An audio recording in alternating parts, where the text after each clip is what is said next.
Unsubscribe the unbenefit.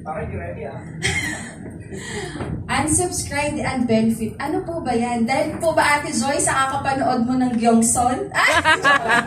Ayan, so ito kasi hindi ko alam kung bakit while gumagawa ko for revalid ako ng Friday afternoon, ito yung pumasok sa isip ko, ito yung binulong ni Lord sa akin. So sa bakit ba? So itong verse na i-share ko this morning ay hindi talaga siya para sa giving. Kaya boss. Ayan. 1 John 2:15. Do not love the world or anything in the world. If anyone loves the world, love for the Father is not in them. Ano daw yun, Ate Joyce? So, basahin naman natin sa Pinoy version. Nasa isip ko is Pastor na vlogger. Dumalutang pa ako. Huwag niyong mahalin ang mundo o ang mga bagay na nasa mundo. Kung mahal niyo ang mundo, hindi niyo mahal ang Ama. Ibig sabihin, kung titignan natin, hindi pang-giving yung verse, pero lahat kasi tayo is nasisilaw na sa makamundong galawan dito sa earth. Mundo and earth, di ba? Ayan. So, tulad na lang ng mga samples ko this morning. Sino dito na kapag may bagong o may mga promo na lumalabas, like for example sa mga social medias, nakasubscribe ka na agad? Tapos titignan agad nila kung okay ba yung benefit? Pero kahit mahal at talagang mapapagastos ka, magugo ko pa rin. Taas kamay. Sino dito? Wala nga amen. Sige, ako na lang. Kahit hindi. Ayan. Syempre, meron silang mga nakukuhang benefit. Ano-ano daw yun, Ate Joyce? Benefit kasi naka-buy one, take one na pampapayat. Sana all, no? Baka bumili na rin ako nun. Pero hindi. Benefit na mas marami kang pwedeng mabili kasi naka-buy one, take three. Pwede din. Pampaputi. Sino dito yung mga gustong pumuti? Wala din. Pampakinis daw ng balat. May benefit din daw. Or sa mga investment. Netflix, Disney Channel, at Prime. Sino mga nakasubscribe doon? Cinema One o HBO, mga ganyan. And tanong, bakit sa tithes mo, yung tipong kakasubscribe mo pa lang, hindi mo na nakuha agad yung blessing, nag-unsubscribe ka na agad. Sa tingin nyo ba may mga madalian pang blessing?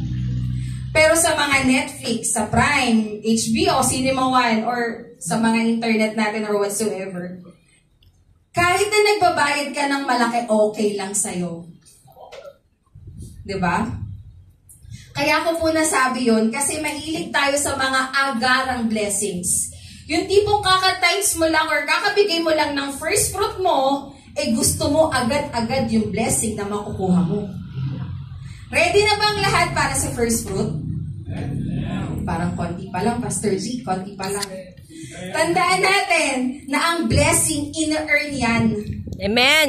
Pinaghihirapan. At hindi yan minamadali or pinapwersa.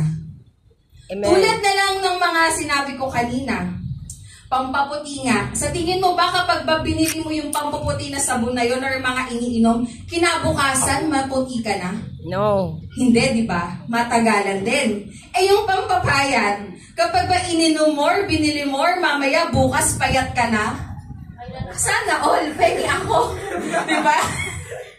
Exercise. Ito yung lagi kong naririnig pero hindi talaga kami friend ng exercise. Kapag ba nag-exercise ka ngayon, bukas malaki na katawan mo, payat ka na rin, sexy ka na, may abs ka na, hindi rin, di ba?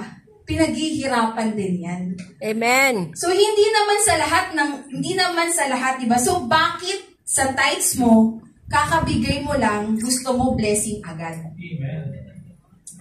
Kasi nga mahilig tayo sa, Lord, give me. Imbis na, Lord, make me.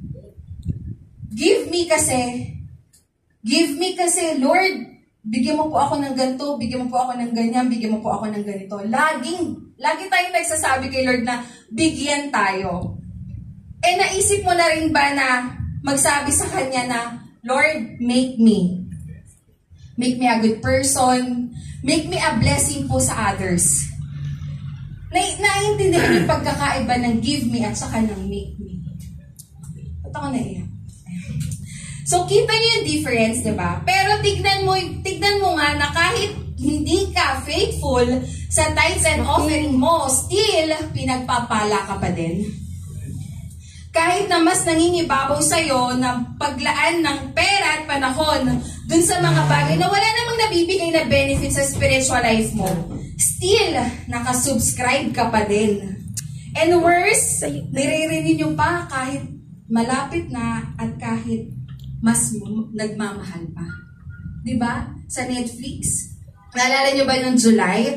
Diba nung July daw parang hindi na daw pwede sa isang account. Maraming log in. Pero, after nun, nag-subscribe ka ba din? Kasi may nakukuha ka ng benefit, diba?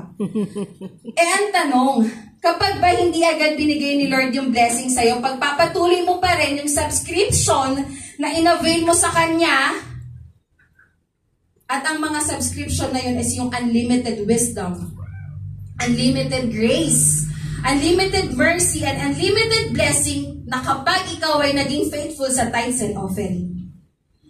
Or stop ka na agad kapag na-delay ang blessing sa'yo. Kasi tayo, kapag pinagpapala na or kapag may blessing na, nagkakaroon tayo lahat ng amnesia. Tandaan mo na He is always waiting for you to come back. Ate Joyce, come back? Oo, come back. Come back kasi kapag nakalimutan mo daw yung essence ng giving, na alam mo naman na mas marami kang makukuhang benefit kapag sa Kanya ka nag-subscribe. Tapos, di ba masarap din sa pakiramdam na walang free trial sa Lord? Kapag ba nag-ask ka kay Lord ng prayer, may free trial ba? Hello? Hello po. Kapag ba nag-ask ka kay Lord ng blessing, meron bang free trial? Wala, No. diba? Pero bakit sa mga Netflix, sa mga Prime, kahit may free trial, ina-avail mo at pinagpapatuloy mo kapag nakakakuha ka ng benefit. Pero kay Lord, kakasubscribe mo lang, hindi mo lang nakuha yung blessing in free trial, nag-unsubscribe ka na. Diba? So, kaya huwag mo masyadong mahalin ang mundo o ang bagay na nasa mundo. Mas unahin mo yung gawain ni Lord at pagbibigay mo ng tithes and offering mo. Amen.